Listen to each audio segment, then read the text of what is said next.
Alors aujourd'hui on se retrouve pour une vidéo de maths pour faire un exercice sur des nombres complexes que j'ai trouvé très intéressant et qui va porter donc sur l'énoncé suivant.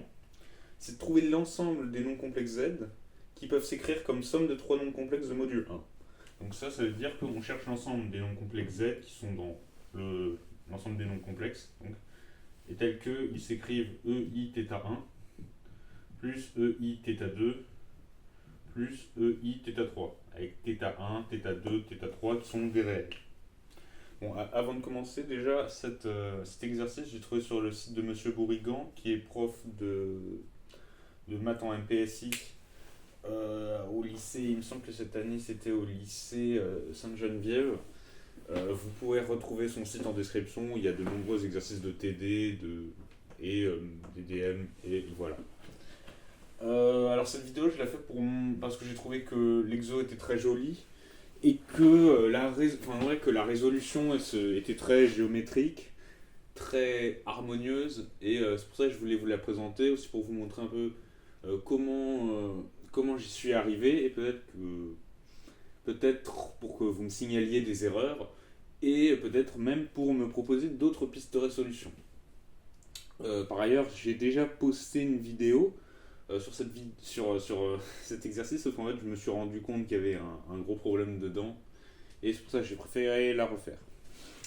Alors déjà la première chose qu'on peut remarquer sur ce nom complexe là, c'est regarder son module. Le module de ce nom complexe, z, enfin un nom complexe qui vérifie cette égalité, son module c'est ça. C'est module de la somme des EIθ. Et là, par l'inégalité triangulaire, on voit que ce module-là, c'est inférieur au module de EIθ1, plus le module de EIθ2, plus le module de EIθ3. Et ça, c'est des nombres complexes de module 1. Donc ça, c'est inférieur à 3. Ok. Ce que ça veut dire, globalement, c'est que si un nombre complexe est solution, il va être dans le cercle de centre O et de rayon 3, de centre l'origine du repère et de rayon 3. Il est donc par là, dans ce grand cercle. Bon, alors moi, l'idée que j'ai eue quand j'ai vu ces EIθ, je me suis dit en fait, ça fait un peu comme des vecteurs, vous voyez. Disons que je prenne 3 EIθ, imaginons que je veuille arriver à ce point-là, disons un point au pif. Hein. Je peux prendre par exemple, je sais pas, disons lui. Comme ça, on va descendre un peu. Et puis lui, on va remonter. Et puis encore un pas loin, comme ça. En fait, ça va nous faire du dessus, comme ça. Mon nombre, il va descendre là. Ensuite, il va monter. Et ensuite, il va encore monter. Et voilà, comme ça, on arrive à notre point. Et donc, après avoir fait cette petite expérience, je me dis, est-ce que tous les points, enfin, est-ce que des points un peu remarquables sont atteignables? Bon, bah par exemple, pour le centre, pour 0, quoi, on peut prendre les racines cubiques de l'unité, parce qu'en fait, on a 1 plus j carré qui vaut 0, on sait ça. Et donc, ça montre que 0 est atteignable. Et puis, par exemple, si on veut 1, on peut prendre 1 plus 1. Si on veut 3, on peut prendre 1 plus 1 plus 1, donc ça marche. Bon. Moi, mon intuition a été que n'importe lequel de ces nombres dans le cercle peut être atteint. Parce qu'on pourrait peut-être faire des petites flèches comme ça et arriver. Et toujours réussir à arriver. Maintenant, montrer ça, c'est difficile. En tout cas, moi, j'ai pas trouvé de moyen direct d'y arriver. Donc, ce que je me suis dit, c'est beaucoup simplifier la situation, en fait. Attendez, je prends mon stylo rouge. Vous voyez, dans le plan complexe, multiplié par EIθ, où θ c'est un réel, c'est effectuer une rotation d'angle θ. Donc quelque part, je me dis que si j'arrive à montrer que tous ces points-là, tous les points sur l'axe des abscisses, sont atteignables quoi, peuvent s'écrire comme somme de trois complexes de module 1, et bah en fait, en multipliant le tout par EIθ, où θ sera un angle, et bah si imaginons que j'ai ce point ici qui est d'angle θ, bah je prends le point qui a le même module sur l'axe des abscisses, et en fait j'effectue une rotation d'angle θ. Et ça revient multiplié par EIθ. Et en fait, quand on multiplie ce truc-là par EIθ, on va avoir du EIθ1 plus θ, plus EIθ2 plus θ, plus EIθ3 plus θ, et en fait ça reste un nom complexe de module 1. Donc, en fait, si j'arrive à montrer que tous les nombres positifs, enfin tous les réels positifs entre 0 et 3 sont somme de 3 complexes de module 1, alors je peux en déduire que tous les nombres du cercle de centre du disque, même de centre O et de rayon 3, sont des nombres complexes de module 1. Sauf que, donc déjà ça c'est une bonne idée, on a beaucoup simplifié le problème, parce que déjà c'est plus simple de travailler avec des nombres réels que des nombres complexes. Mais il y a quand même quelque chose de difficile, c'est le fait qu'il y ait trois nombres complexes. Ça c'est un peu compliqué, parce que ça va être dur à factoriser. C'est pourquoi, dans un premier temps, je me suis dit qu'il serait peut-être plus judicieux de commencer sur un exemple plus simple, disons, avec seulement deux nombres complexes. Vous voyez, si on n'avait que ça. Par la même technique, on pourrait, en sachant que tous les nombres entre 0 et 2 sont somme de 2 complexes de module 2, en multipliant par i-θ, on pourrait conclure que tous les nombres complexes de module inférieur à 2 peuvent s'écrire comme somme de 2 complexes de module 1. Et après, en fait, on pourrait rajouter un troisième i-θ pour monter encore un peu plus vers le troisième cercle. Bon, bah ça, c'est ce que je me suis dit, quoi. Et donc, on va commencer par ça. On va commencer par montrer cette première affirmation, que tout nombre complexe de module inférieur à 2 s'écrit comme somme de deux complexes de module, deux complexes de module 1. Bon. Hop. Donc, on va prendre module de z inférieur à 2. Hop, module de z inférieur ou égal à 2. Et z qui va être égal à... Et on va chercher des EIθ1. Enfin, on a... excusez-moi. Et on va chercher z tel que z égale EIθ1 plus EIθ2. Avec θ1, θ2 qui appartiennent à R. Bah ça, en fait, on va pouvoir essayer de choisir un EIθ1 qui va bien fonctionner. En fait, là, ce qu'il va falloir remarquer, c'est que ça a une apparence. Vous voyez qu'on a une somme de deux nombres complexes de module. Quand on a une somme de deux complexes de module 1, là, il va falloir penser à du cosinus. Alors, comment dire? Là, en fait, j'ai le libre choix de mes EIθ1, EIθ2.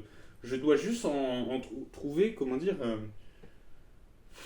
je dois trouver des EIθ1 et des EIθ2 qui vont fonctionner. Donc en fait, je vais faire le choix arbitraire de dire que mon EIθ2 vaut moins EIθ1. On pose ça là, EIθ2, θ2, je veux dire, qui vaut moins θ1. Et donc bah, ça, en fait, tout ça va être égal à EIθ1 plus E moins Iθ1. Et là, bah, on voit directement du cosinus là en fait, parce qu'on va multiplier par 2, vous voyez, en haut et en bas. Et là, en fait, on a que z est égal à 2 cos de θ1. Et ça avec donc θ1 qui est un réel. Bon, bah ça c'est parfait parce qu'en fait, la fonction cos qui a x associe cos x, elle réalise une surjection de elle réalise une surjection de 0,2π dans moins 1,1. C'est-à-dire que tout élément de moins 1,1, enfin, que pour tout élément de moins 1,1, il va exister un réel θ tel que cos de θ est égal à cet élément. Ou plus rigoureusement, pour tout A qui appartient à moins 1,1, il existe un réel θ appartient à 0,2π tel que cos de θ égale à A. Et en fait, 2 cos de θ égale 2A, et en fait pour B égale 2A, quel que soit B appartient à moins 1,1, enfin, excusez-moi, quel que soit B appartient à moins 2, il va exister un réel θ tel que, tel que 2 cos θ égale B. Et donc en fait ça montre que, en fait on sait que 2 cos θ c'est Z. Donc en fait, quel que soit le réel qui appartient à moins 1, pour tout réel appartient à moins 1,1, il va exister un réel θ tel que Z égale EIθ1 plus EIθ2. Et ça, c'est parfait, parce que là, on vient justement de montrer que tout nombre complexe de module inférieur à 2, c'est écrit comme somme de deux complexes de module 1. Et ça, c'est parfait. Donc, ça, en récapitulant ce qu'on a montré. Là, ce qu'on a montré, on va reprendre mon petit cercle, c'est que tous les nombres complexes qui sont de module inférieur à 2 s'écrivent comme somme de deux complexes de module 1. Bah, en fait, les nombres complexes qui ont un module inférieur à 2, vous voyez, c'est tous ceux qui sont dans ce cercle-là. Le cercle de rayon 2 et de centre l'origine du repère. Bon, attendez, c'est plus très clair, je vais refaire mon petit dessin maintenant pour qu'on ait une meilleure visualisation des choses. Si je prends hop, hop et hop, tac, tac. C'est-à-dire que n'importe lequel là, de mes nombres complexes, disons lui, là, qui se voit dans le cercle de rayon 2, dans le disque de rayon 2, il peut s'écrire comme somme de deux complexes de module 1. Donc maintenant, imaginons que je vais y prendre celui-là. Celui-là, là, qui est juste en face en fait. Et bien pour ça, je pourrais lui ajouter le EIθ qui est là, qui fait le même angle en fait. Et en l'ajoutant, bah, je pourrais arriver à là. Et sachant en fait que vraiment n'importe lequel de ces complexes-là est atteint, imaginons que je veuille celui-là, hop, je peux prendre exactement le même qu'il y a dans le même angle, je prends celui qui est, disons là, et je vais lui ajouter ce complexe-là pour arriver jusque-là. Et donc l'idée en fait ça va être de partir de mon nombre complexe de module inférieur à 2 et d'arriver à un nombre complexe de module inférieur à 3 en ajoutant un nombre complexe de module 1. Donc c'est ça qu'on va regarder. On va regarder donc soit un nombre complexe z qui a un module inférieur à 3, soit avec un module de z inférieur à 3. On sait que z c'est égal à module de z fois EIθ. Donc θ avec θ entre 0 et 2π. Et ce qu'on va regarder en fait c'est z moins module de z. Z moins EIθ. Parce qu'en fait, là ce que ça veut dire, c'est qu'on se plaçait, mon z c'était lui, et en fait en retirant EIθ, je vais me ramener à un cas où je suis là par exemple, et là où je suis dans le cercle de rayon 2. Et ce nombre-là va s'écrire comme somme de deux complexes de module 1. Et ensuite, bah, on va pouvoir faire passer ça de l'autre côté et pour conclure sur la somme des complexes de module inférieur à 3. Enfin, pour les nombres complexes qui s'écrivent comme somme de trois complexes de module 1 avec module de z inférieur à 3. Bon, bah, en fait, ça, c'est... bon. On a... comment ? Donc, on a z moins EIθ qui vaut... Donc, module de z EIθ moins EIθ. Et ça, c'est égal à EIθ, enfin, module de z moins 1 fois EIθ. Et là, on a deux cas qui s'offrent à nous. Soit module de z est supérieur ou égal à 1. Et alors, dans ce cas de figure, on a z moins 1 qui est supérieur à 0. Donc, et on a module de z moins 1 qui est supérieur à 0. Et dans ce cas-là, en fait, ça, c'est un nombre strictement positif. C'est donc le module de mon complexe, là. C'est donc le module de mon complexe. Et, mais surtout, en fait, si on a... Bon, j'ai oublié de préciser, hein, mais c'est module de z supérieur à 1 et inférieur à 3. C'est-à-dire que module de z moins 1 va être compris entre 0 et 2. Donc c'est un nombre complexe de module inférieur ou égal à 2. Donc il va s'écrire comme somme de deux complexes de module 1. Donc il s'écrit comme EIθ1, θ1, plus EIθ2. Et ça c'est parfait parce qu'en fait ça c'est z moins EIθ. Donc z il vaut EIθ1 plus EIθ2 plus EIθ. Et donc voilà, on a montré que z s'écrit comme somme de trois complexes de module 1. Maintenant, l'autre cas, c'est module de z inférieur ou égal à 1. En fait, ce que ça signifie concrètement, c'est que le point que je recherche à atteindre, il est là, il est dans le cercle de module de rayon 1. Et en fait, si je lui retire un EIθ, je vais toujours me trouver dans le cercle de module, le cercle de centre 1, de centre 0 et de rayon 1. Et du coup, il va y avoir un petit décalage parce qu'en fait, je vais passer de l'autre côté de l'axe tac. de l'axe vertical et en fait ça va changer le signe, mais ça va rien changer en définitive. J'ai toujours z-8 θ qui est égal à module de z moins 1 EIθ, sauf qu'en fait ça va être négatif, donc en fait ça c'est égal à moins module de 1 moins module de z EIθ, et ça c'est égal à 1 moins module de z EI pi plus θ. Hop, c'est pas très bien écrit, mais bon voilà.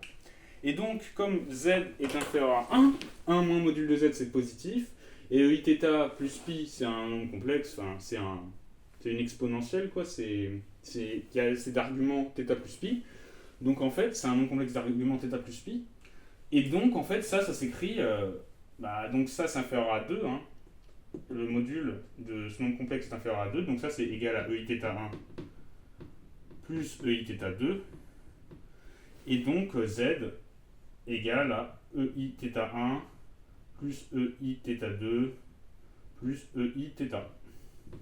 Voilà, donc en fait on a montré que tous les nombres complexes du cercle qui appartiennent au disque de centre O et de rayon 3 peuvent s'écrire comme somme de trois complexes de module 1. Et comme on a montré, au tout début que les nombres de cette forme étaient nécessairement des complexes de module inférieur à 3, on en conclut que l'ensemble des nombres complexes qui s'écrivent comme somme de trois complexes de module 1, c'est l'ensemble des nombres complexes de module inférieur ou égal à 3. Inférieur ou égaux à 3. Et c'est ça qui conclut l'exercice. Alors, on pourrait aller un peu plus loin et se demander, par exemple, qu'en est-il des nombres complexes qui s'écrivent comme somme de 4 complexes de module 1, ou comme somme de 5 complexes de module 1, ou comme somme de n complexes de module 1. Et bien en fait, on pourrait utiliser exactement le même stratagème que ce qu'on a utilisé pour passer du cas 2 au cas 3. On pourrait bien sûr ajouter un cercle, hop, faire ça par récurrence en fait. Ajouter un cercle, bon c'est pas très bien dessiné, hein, mais... et maintenant, imaginons que je cherche un point qui serait là, et ben en fait maintenant que je sais que les nombres complexes dans le disque de centre O et de rayon 3 s'écrivent comme somme de trois complexes de module 1, je peux prendre par exemple mon complexe qui serait là, qui serait un nombre complexe de module inférieur à 3, et donc qui pourrait s'écrire EIθ1 plus EIθ2 plus EIθ3, et je lui ajouterais EIθ, donc l'angle qui fait, l'angle qui est là, et je pourrais atteindre ce complexe-là. Et en fait, de la même manière, on trouverait que les nombres complexes qui s'écrivent comme somme de 4 complexes de module 1, c'est les nombres complexes de module inférieur à 1, à 4, et etc. En fait, les complexes qui s'écrivent comme somme de n nombres complexes de module 1, ce sont les nombres complexes sur un module inférieur ou égal à n. Voilà. Ça conclut un peu la généralisation de cet énoncé. C'est un exercice que j'ai trouvé très, très bien, en fait, que j'ai trouvé très joli parce que en fait, il est très géométrique, vous voyez. Mon support de pensée, ça a été la géométrie. Et je trouve ça vraiment très bien et très cool, en fait, pour l'intuition qu'il y avait derrière de passer d'un cercle à l'autre en ajoutant un EIθ vu un peu comme un vecteur, vous voyez. Quand en fait, on fait une petite translation, là, comme ça, on part d'un point, on fait une translation en fonction de l'angle. Je trouvais ça très joli. Et en plus, j'ai trouvé que c'était pas évident. Donc voilà. Si vous avez d'autres propositions pour résoudre cet exercice, je suis preneur, ça m'intéresserait. Si vous voyez par exemple d'autres méthodes pour y arriver. Et voilà. Merci beaucoup d'avoir écouté. Et je vous souhaite une bonne journée.